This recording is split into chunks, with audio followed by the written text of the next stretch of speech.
शिवाजी की माँ ने उन्हें महल बुलाया और फिर अचानक उसे पासा खेलने की चुनौती दी।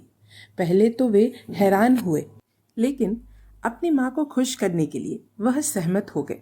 वह खेल हार गए और फिर मुस्कुराते हुए बोले, मुझसे तुम्हें क्या जब्त करना होगा।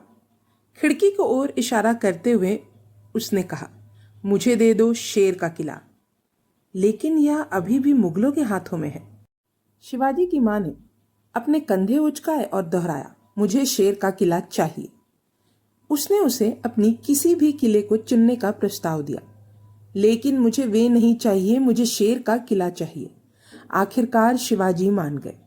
फिर वे काफी देर तक चुप बैठे रहे। सिंह के किले पर हमला करके उसे जीतना एक बहुत बड़ा काम था। उन्हें लगा कि उनके सेनापतियों में से सिर्फ एक ही ऐसा कर सकता है। यह खुशमिजाज और वीर तानाजी थे, जो उनके सभी अभियानों में उनके साथ थे। आगरा में उनके साथ थे और भागने में उनका साथ दिया था। शिवाजी ने तानाजी को बुलाने के लिए भेजा। जब दूत आया, तानाजी अपने छोटे बेटे की शादी में थे, लेकिन उन्होंने समारोह छोड़ दिया और तुरंत निकल पड़े। रास्ते में एक ताम्रशिल्प पक्षी एक पेड़ से उड़कर आया और अपनी धीमी आवाज के साथ उनका पीछा करने लगा। यह मृत्यु का शगुन है, लेकिन तानाजी हंसे और आगे बढ़ गए। वे रात होने पर महल में पहुंचे और पूछा कि शिवाजी ने उनके लिए क्या आदेश दिया है। शिवाजी ने जीजाबाई की ओर मुस्कुराते हुए कहा, मुझे नहीं पता, मेरी माँ को तुम्हारी जरूरत है। वह उठी और 5 बत्तियों वाला दीपक उठाकर आशीर्वाद के संकेत में तानाजी के सिर पर धीरे धीरे घुमाया। फिर उन्होंने कहा, क्या तुम मेरे लिए शेर का किला ले लोगी? तानाजी ने अपनी पगड़ी उतारी और उसके पैरों पर रख दी। देवी, किला आपको ही मिलेगा। सुबह होते ही वह महल से निकल गया और पहाड़ी लोगों का एक दल इकट्ठा करके सिंहगढ़ की ओर चल पड़ा।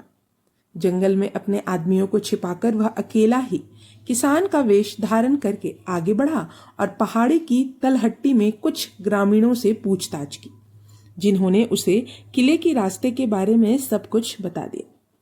उस रात, एक ठंडी साफ फरवरी की रात, तानाजी और उसके आदमी चुपके से दीवारों के नीचे तक पहुंच गए, जो नंगी और चिकनी थी। बिना किसी दरार या पैर जमाने के भालों की उड़ान की तरह आसमान की ओर उठ रही थी। शिकारी पक्षियों की तरह दूर और ऊंचे प्रहरी धीरे धीरे एक बुर्ज से दूसरे बुर्ज और एक बुर्ज से दूसरे बुर्ज की ओर बढ़ रहे थे। तानाजी ने एक नौकर को एक बक्सा लाने का आदेश दिया, जिसे उन्होंने अपने कंधे पर उठा लिया। उन्होंने उसे जमीन पर रखा और उसमें से एक घोरपड़ निकाला, जो पश्चिमी भारत का पहाड़ी इगुआना है। ये इगुआना इतने मजबूत होते हैं कि वे चिकनी और सीधी सतह पर चढ़ सकते हैं, और इतने मजबूत होते हैं कि मराठों ने साबित किया कि वे एक आदमी का वजन उठा सकते हैं। यह एक खास आकार का ताकत वाला घोरपाड़ था। इसे यशवंत कहा जाता था। लेकिन संतरी का गिरना किसी की नजर में नहीं आया। पहरेदारों के घर में आवाजें उठी, मशालें जलाई गई और सैनिक फरवरी की ठंडी रात में नींद में लड़खड़ाते हुए बाहर निकल आए। लेकिन तानाजी पहले ही दीवार के किनारे पर पहुंच चुके थे। कुछ अफगान पहरेदारों ने उन्हें देख लिया। वे उन पर झपट पड़े और उन्हें नीचे गिरा दिया। गिरते समय भी उन्होंने अपने आदमियों को प्रोत्साहित किया और फिर लुढ़कते हुए मर गए। मराठों ने दीवार फांद कर युद्ध का नारा लगाया, हर हर महादेव। हालांकि वे केवल 300 थे और सेना में 1000 सैनिक थे, फिर भी आश्चर्यपूर्ण था। अरब और अफगानों ने पूरी हिम्मत से लड़ाई लड़ी और जब संघर्ष उनके विरुद्ध हो गया तो बचे हुए सैनिकों ने खुद को दीवारों से नीचे फेंक दिया। राजपूतों में से कुछ बुरी तरह घायल होकर आत्मसमर्पण कर दिया। लड़ाई में सेना के बैरकों की छप्पर की छतें एक फेंकी गई मशाल से जल उठी और आग की बड़ी लपट आसमान में उठी। शिवाजी अपनी मां के साथ अपने महल की खिड़की से उत्सुकता से देख रहे थे। उन्होंने पहाड़ियों के जंगल में अचानक चमक देखी और जीजाबाई की ओर मुड़कर कहा, अब तुम्हारा किला तुम्हारे पास है। लेकिन तानाजी के सैनिकों को अपनी जीत पर कोई खुशी नहीं हुई। वे अपने शहीद कैप्टन के चारों ओर खड़े होकर रो रहे थे। उन्होंने उसे धीरे से एक आलीशान बिस्तर पर लिटाया और उसे पहाड़ी से नीचे उतारा। जबकि ऊपर किले के तोपें, जो अब मराठा तोपचियों द्वारा चलाई जा रही थी, वीर को श्रद्धांजलि दे रही थी। ढोल बजने लगे और बड़े बड़े ढोल शोकपूर्ण ढंग से बजने लगे। शिवाजी घुड़सवारों से मिले और उन्हें तुरंत एहसास हुआ कि क्या हुआ है।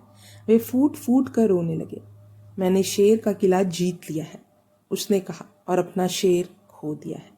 उसने राजमिस्त्रियों को शेर के किले के सबसे ऊंचे स्थान पर तानाजी का स्मारक बनाने का आदेश दिया और तानाजी की वीरता और महान मृत्यु की प्रशंसा करने के लिए अपने सभी गांवों में ढोल और गेरू के झंडे के साथ दूत भेजे।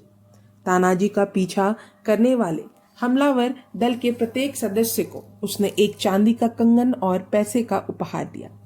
सिंहगढ़ के ठीक पीछे और दक्षिण में दर्रे के दूसरी ओर पुरंदर का किला है। वह किला जिसकी जयसिंह के खिलाफ वीरतापूर्ण रक्षा शिवाजी द्वारा मुगलों के सामने आत्मसमर्पण करने से पहले की आखिरी घटना थी। इस पर सिंह किले के बाद हमला किया गया था। तानाजी के भाई सूर्य जी के नेतृत्व में हमला करने वाले दल ने शानदार तरीके से कब्जा कर लिया था। बहुत कम समय में शिवाजी ने दक्कन में मुगलों को उनके सभी किलों से खदेड़ दिया था। 3 कमांडरों राजकुमार मुअज्जम, जसवंत सिंह और दिलेर खान के बीच बढ़ते झगड़े के कारण दक्षिण की मुगल सेना लगभग स्थिर हो गई थी। दिलेर खान को यकीन हो गया कि राजकुमार उसे जहर देने का इरादा रखता है और बीमारी का बहाना कर रहा है। अपने शिविर से चला गया और उसने सम्राट को मुअज्जम पर सम्राट के जीवन के खिलाफ साजिश रचने का आरोप लगाते हुए पत्र लिखा। औरंगजेब ने अपने पत्र को भेजा।